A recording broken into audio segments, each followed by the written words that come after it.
Hey folks and welcome. So the beta starts in only a few hours and I promised a video to help you on your journey, so let's not waste any time and get to it. After you've made your character, you'll see a map and you'll be given a chance to spawn in. I'll do a quick run through. The Western spawn. I think this is the best spawn zone for leveling. There's decent level mobs, the coast has so many resources, it gives you the quickest possible route to level 5. There's a natural forest to the north that has a huge amount of ghost orchid in it, which is a super valuable herb early game, and as you progress even further you can get a really good obelisk buff. The middle spawn, I believe, is probably best for building. It has a mana pool really close and available to it. It's got a forest to the north, which is again full of ghost orchids and other herbs, which is super valuable, and the mobs aren't a bad level. It gives you lots of different sites where you can build at that have good natural resources too. The eastern zone is more resource rich. The eastern coast and the islands are filled with natural resources and high level geodes. So if you're looking to get to the high levels quickly and start using the more unique and rare resources, then this might be the location for you. Okay, so now you've spawned in, but what weapon is best for you? The wand is a quick fire, long range, medium damage weapon with good utility. If you're going to be using this, I would recommend statting up mana and damage.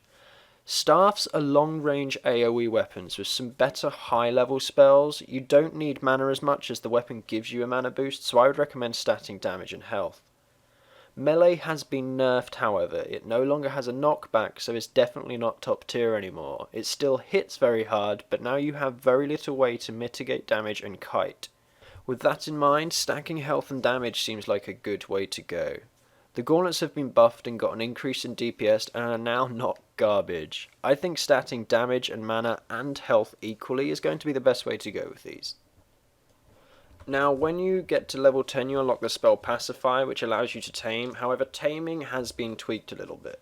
You can only tame a creature who is up to 10 levels higher than you. However, the AI for a tamed creature still isn't great, so taming for combat still isn't very good. But we do now have the saddle, which allows us to tame creatures as mounts. This is awesome and works incredibly well. When you get a flying mount, such as a dragon or an eagle, you'll never have to use your broom again, which is such a lifesaver.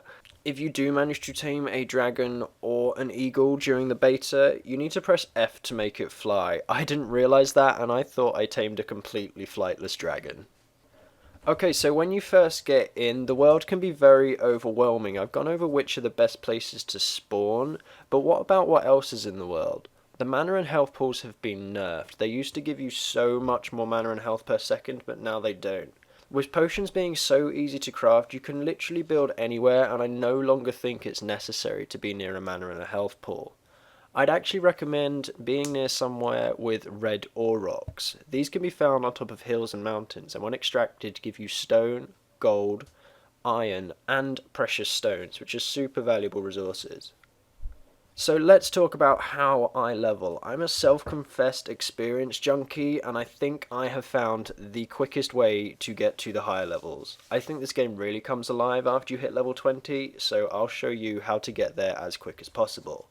So during your first 5 minutes into the game, I'd recommend starting at one of the spawns and foraging sticks. I think the western spawn is probably the best one for this. Head to the coast, gather sticks, and on the way, gather some ghost orchids, because you'll need them. We can use the ghost orchids, combine them with mana crystals, and make mana potions, which are super valuable and enable you to constantly have a supply until you get a mana regen ring.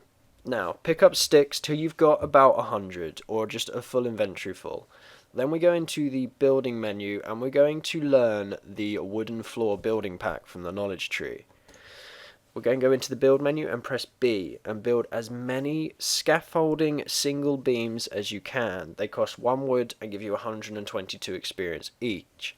This gives you a huge amount of XP per hour, and you can get level 20 the fastest. You just repeat this, and at level 20 you can get stone foundations. When you hit level 5, I would recommend getting the extract spell, as it makes it so much quicker and increases your XP rate to about 400,000 an hour. So that's it. That's my leveling secret. That is how I get to level 20 the fastest on all of the tests. It's nothing special, it's grindy, it does feel like it takes forever, but it's so much quicker than just half-arsing it. Okay, so that's it, folks. Just a relatively quick rundown. I really hope it helps you with your time in Ignis. If you do have any questions about the game, you can find me on the Discord server pretty much 24/7, so pop in there and I'll do my best to answer anything.